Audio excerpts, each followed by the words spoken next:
वर्षों पूर्व वसई पूर्व स्थित राजीवली वाघरालपाड़ा तथा भोयदापाड़ा में सैकड़ों एकड़ आदिवासी व वन विभाग की जमीनें हुआ करती थी, किंतु बेहद शातिर सुरेंद्र सिंह उर्फ रंदा ने अधिक दौलत कमाने की मंशा से इन क्षेत्रों में छोटे छोटे चौल बिल्डरों की कई टीमें नियुक्त कर नियम कायदों की धज्जियां उड़ाते हुए इन जमीनों पर अवैध रूप से चौल बनवानी शुरू की और फिर देखते ही देखते सुरेंद्र सिंह उर्फ रंदा कुछ ही सालों में क्षेत्र का कुख्यात भूमाफिया बन बैठा, जिसकी वाघरालपाड़ा, बोयदापाड़ा तथा राजीवली में मानो हुकूमत चला करती थी।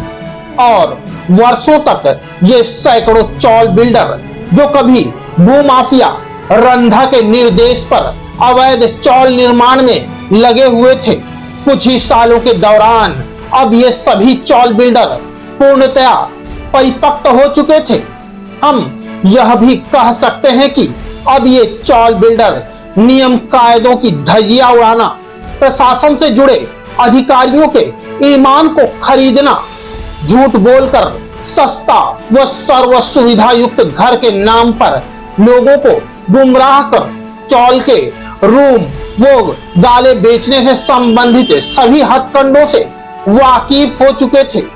वहीं धीरे धीरे समयानुसार अधिक पैसा कमाने की चाहत में कुछ चौल बिल्डरों ने अलग अलग नाम से वसई पूर्व रेलवे स्टेशन के आसपास अपने अलग अलग कार्यालय खोल लिए, जिससे कि वे ग्राहक से अपने स्तर पर सीधे बात करके अपने रेट पर रूम वो गाले बेच सकते थे। अब ये चौल बिल्डर खुद रंदा व अन्य लोगों से सीधे तौर पर जमीन खरीद कर उनमें रूम वो गाले बनवाकर अपने ग्राहकों को सीधे अपने रेट पर रूम वो गाले बेचने लगे। शुरुआती दौर में तो सब कुछ ठीक ठाक ही रहा, किंतु जैसे जैसे वसई पूर्व रेलवे स्टेशन के नजदीक चौल बिल्डरों के कार्यालय की संख्या बढ़ती जा रही थी, वैसे वैसे इन चौल बिल्डरों ने अब आपसी प्रतिस्पर्धा के चलते ग्राहकों को अपनी अपनी तरफ खींचने के लिए तमाम ग्राहकों को सस्ते व सर्व सुविधा युक्त घर उपलब्ध कराने के नाम पर गुमराह करना शुरू कर दिया था। अब हम आपको उन कुछ चौल बिल्डरों से परिचित करवाने जा रहे हैं, जिनका उद्देश्य शुरुआती दौर से ही अवैध निर्माणों द्वारा अधिक से अधिक दौलत कमाना था, जो भूमाफिया रंधा को आदर्श मानकर न सिर्फ अवैध निर्माणों को बढ़ावा दे रहे थे, बल्कि इनके द्वारा घर लेने वाले ग्राहकों को भी गुमराह किया जा रहा था।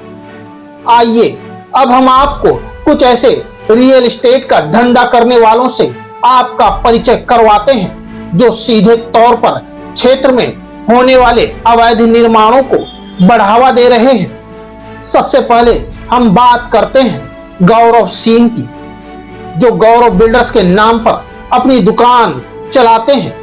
ये कुख्यात भूमाफिया रंधा के काफी करीबी माने जाते हैं। वहीं यह है संदीप सिंह।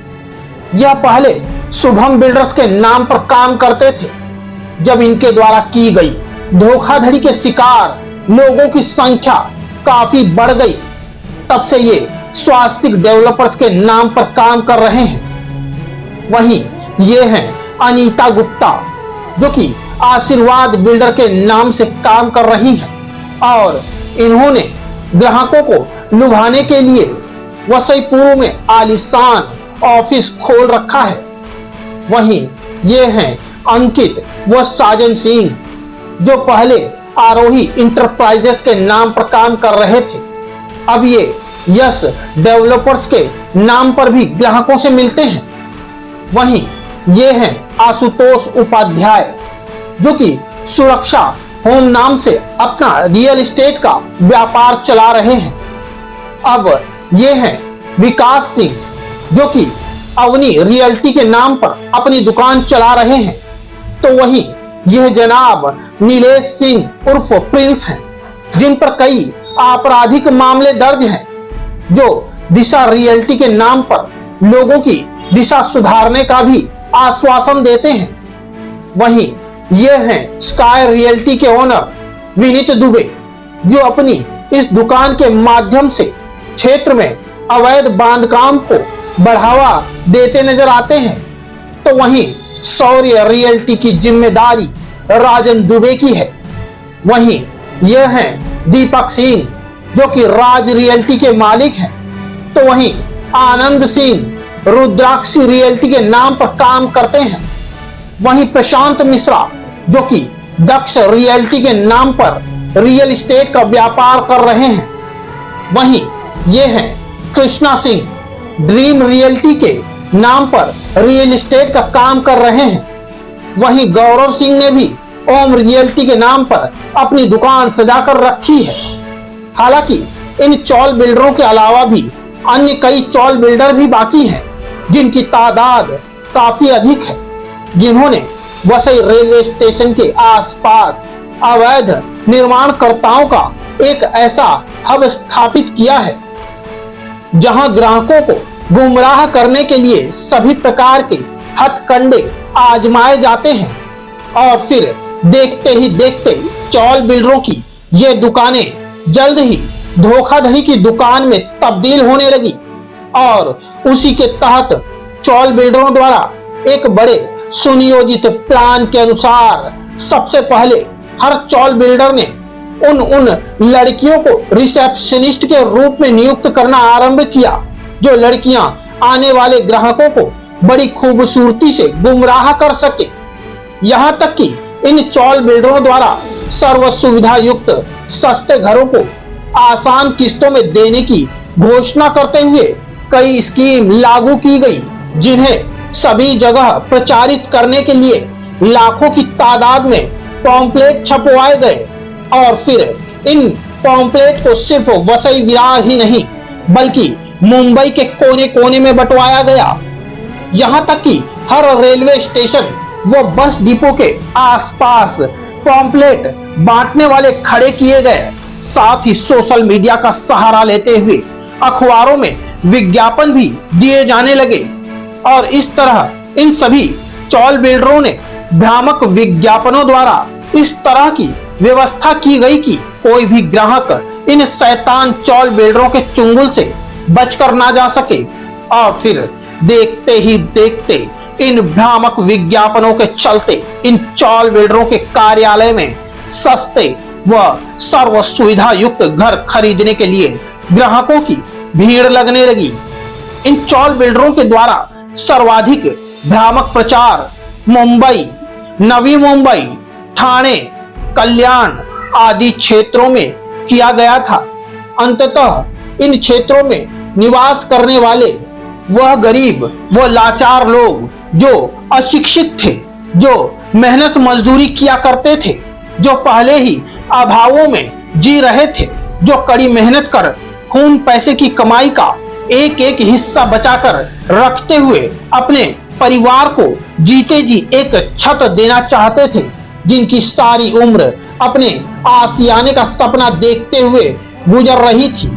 ऐसे गरीब और लाचार लोग इनके भ्रामक विज्ञापनों के चुंगल में फंसने लगे थे।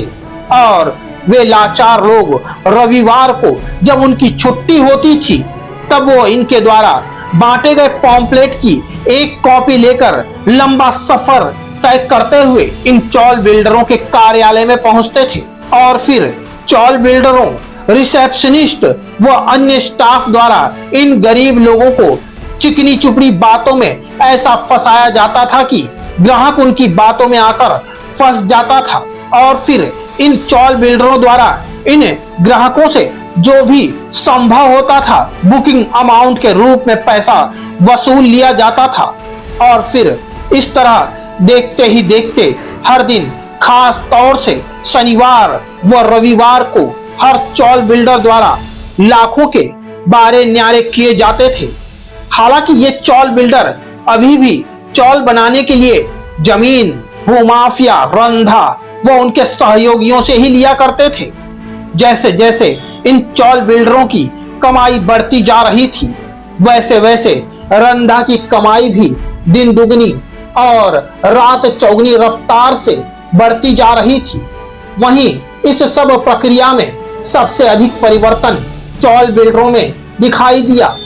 वह चॉल बिल्डर जो कुछ वर्षों पूर्व जो कभी पैसे पैसे के लिए मोहताज थे, अब उनके दिन बदल चुके थे। अब उनके पास पुरानी मोटरसाइकिल व स्कूटर की जगह एक से अधिक 4 पहिया वाहन थे।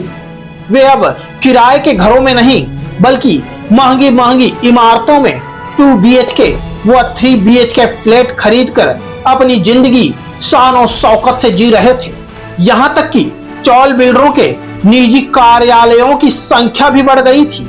कुछ चॉल बिल्डरों के कार्यालय वसई पूर्व रेलवे स्टेशन के आसपास तो थे ही, इन्होंने अन्य कार्यालय अवैध निर्माण स्थलों पर भी बना लिए थे, जिससे वे ज्यादा से ज्यादा ग्राहकों को प्रभावित कर सके। हालांकि अब धीरे धीरे उन ग्राहकों की संख्या भी बढ़ने लगी जो चॉल बिल्डरों के झूठे वादों के खिलाफ आवाज उठाने लगे थे, जिन्होंने सस्ते व सर्व सुविधा युक्त घरों के भ्रामक प्रचार के चलते यहाँ बुकिंग की थी। किंतु जब वागराल पाड़ा, बोयदा पाड़ा व राजीवली की स्थिति देखी, जहाँ स्कूल, कॉलेज, गार्डन, हॉस्पिटल तो छोड़िए, नाली, सड़क, गटर की सुविधाएं तक नहीं थी, जहां पीने के पानी की किल्लत थी, ऐसी स्थिति में ग्राहकों ने इन चॉल बिल्डरों से अपने पैसे वापस मांगने शुरू कर दिए और पैसे न मिलने की स्थिति में ऐसे लोगों ने स्थानीय पुलिस स्टेशन की शरण लेनी शुरू कर दी। साथ ही कई धोखेबाज चॉल बिल्डरों ने जब दिए गए समय पर ग्राहकों को घर हैंड ओवर नहीं किए, तब ये ग्राहक भी स्थानीय पुलिस की संरक्षण में पहुंच गए और फिर इस तरह देखते ही देखते स्थानीय पुलिस स्टेशनों और खास तौर से वालियो पुलिस स्टेशन में असंतुष्ट ग्राहकों की इन चॉल बिल्डरों के खिलाफ शिकायती अर्जियों का अंबार लग गया। हालांकि पुलिस के हस्तक्षेप द्वारा कुछ ग्राहकों को उनका पैसा मिल गया, किंतु कुछ ग्राहक तो वर्षों बीत जाने के बावजूद अभी भी अपने पैसे के लिए दर बदर की ठोकर खाने को मजबूर हैं। और अब हम बात करते हैं 13 जुलाई 2022 की। यह वह मनहूस दिन था जिस दिन लगातार कुछ दिनों की मूसलाधार बारिश होने के चलते वाघराल पाड़ा में भूस्खलन होने पर कुछ घर भूस्खलन की चपेट में आ गए और जिसमें एक बाप बेटी की दर्दनाक मौत हो गई तथा कुछ अन्य परिवार के सदस्यों को इलाज के लिए अस्पताल में भर्ती कराना पड़ा था, जहां लंबे इलाज के बाद ही अन्य लोगों की जान बच पाई। हालांकि 13 जुलाई 2022 को भूस्खलन की खबर आग की तरह सारे क्षेत्र में फैल गई। दमकल कर्मियों का राहत एवं बचाव दल मुस्तैदी से अपने कार्य में लग गया था, जिनके तहत पत्थरों व मिट्टी को हटाकर नीचे दबे लोगों को निकाला जाने लगा था। साथ ही स्थानीय प्रशासन द्वारा भूस्खलन प्रभावित क्षेत्र से आनन फानन में सभी घर खाली करवाए गए। हालांकि इस घटना में भूस्खलन का शिकार हुए एक ही परिवार के बाप बेटी को नहीं बचाया जा सका, किंतु फिर भी प्रशासन की सजगता ने अन्य लोगों को मौत के मुंह में जाने से बचा लिया था। हालांकि इस गंभीर घटना ने स्वतः ही प्रशासन के निकम्मेपन को उजागर कर दिया था, क्योंकि अगर प्रशासन पहले ही अपनी जिम्मेदारी से काम करता तो आज यह भयानक मंजर सामने नहीं होता।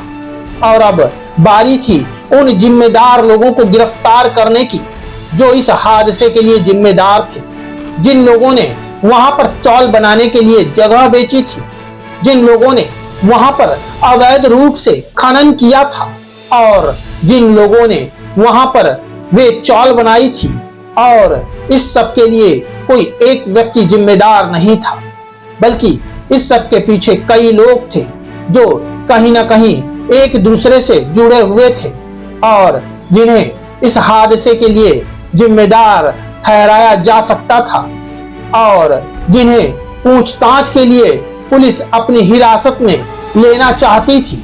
साथ ही सभी चॉल बिल्डर यह भी समझ चुके थे कि शायद पुलिस द्वारा इस गंभीर मामले के मुख्य किरदारों तक पहुंचने के लिए उन्हें भी पुलिस स्टेशन में बुलाया जा सकता है। और फिर देखते ही देखते ये सभी चॉल बिल्डर अपनी अपनी धोखाधड़ी की दुकानों को बंद करके ऐसे गायब हुए जैसे गधे के सिर से सींग।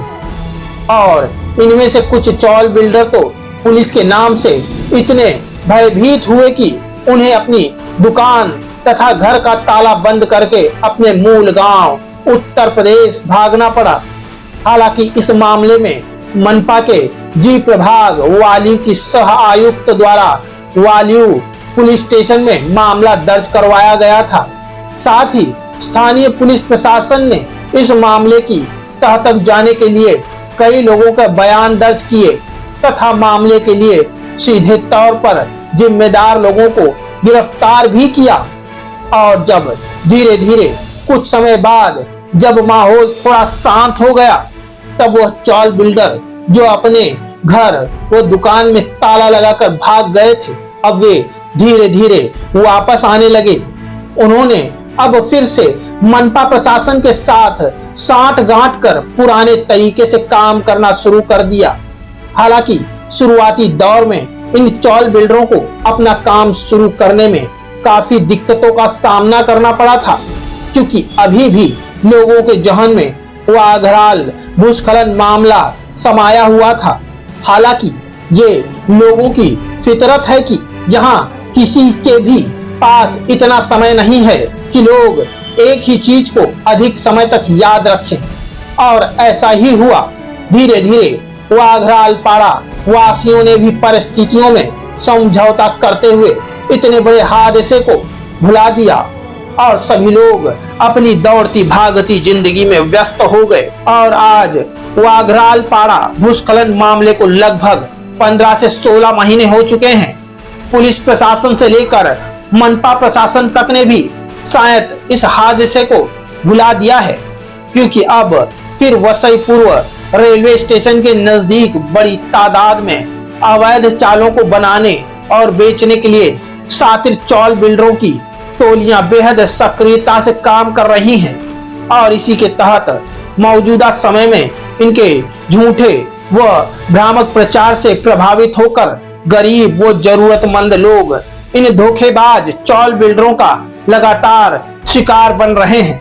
खास तौर से हर रविवार को तो इन चॉल बिल्डरों के कार्यालय से लेकर अवैध निर्माण स्थलों पर सस्ते व सर्व सुविधा युक्त घर लेने के लिए ग्राहकों की भारी भीड़ जमा रहती है, जिनसे टोकन मनी के रूप में जो संभव हो उतना पैसा ले लिया जाता है। और इसी तरह हर चॉल बिल्डर द्वारा हर सप्ताह लाखों रुपए के वारे न्यारे किए जाते हैं।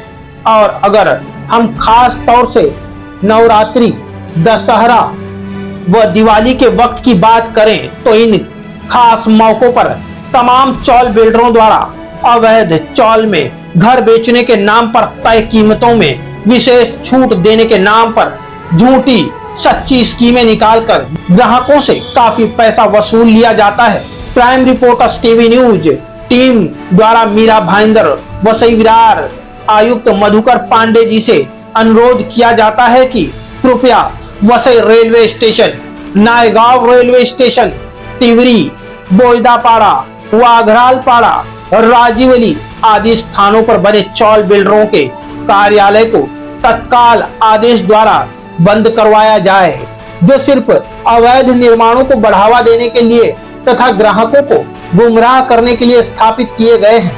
अगर ऐसा नहीं होगा तो आने वाले समय में न सिर्फ अवैध निर्माणों की भरमार होगी, बल्कि अवैध निर्माणों के आधार पर धोखाधड़ी व आपराधिक मामलों में भी इजाफा होगा। अंततः भविष्य की संभावनाओं से बचने के लिए स्थानीय पुलिस प्रशासन को भी इस मामले में स्वतः संज्ञान लेकर धोखाधड़ी की इन दुकानों को जनहित के आधार पर बंद करवा देना चाहिए। आज के लिए इतना ही, और जल्द ही हम आप सबके लिए लेकर आ रहे हैं कुख्यात भूमाफिया रंधा के काले कारनामों पर बनी एक दिलचस्प व हैरान कर देने वाली डॉक्यूमेंट्री। इंतजार कीजिए हमारी अगली कड़ी का। वसई से क्राइम रिपोर्टर्स टीवी न्यूज की एक